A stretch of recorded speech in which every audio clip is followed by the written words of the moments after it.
Find the number of terms in a GPA if A1 is equal to 3, AN is equal to 96, and sum of n terms is 189.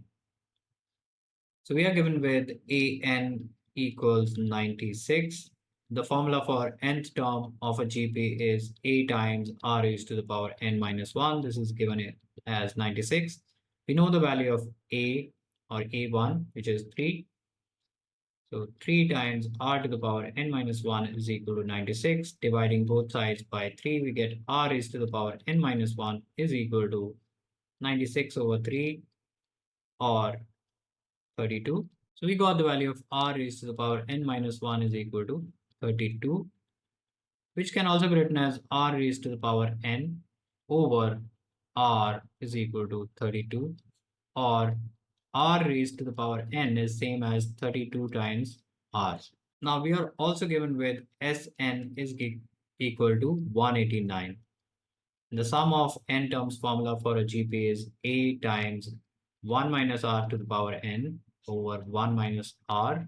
And that is given equal to 189. We know the value of A, which is 3, times 1 minus R raised to the power n we found is equal to 32R. So 32R divided by 1 minus R is equal to 189.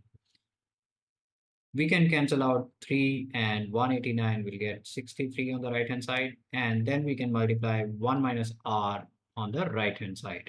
So we get 1 minus 32R is equal to 63 times 1 minus R, which is same as 1 minus 32R is equal to 63 minus 63R, or 63R minus 32R is equal to 63 minus 1, which is same as 31R is equal to 62, or R is equal to 2.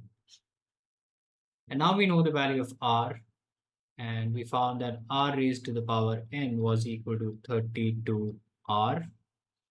That means 2 raised to the power n is equal to 32 times 2.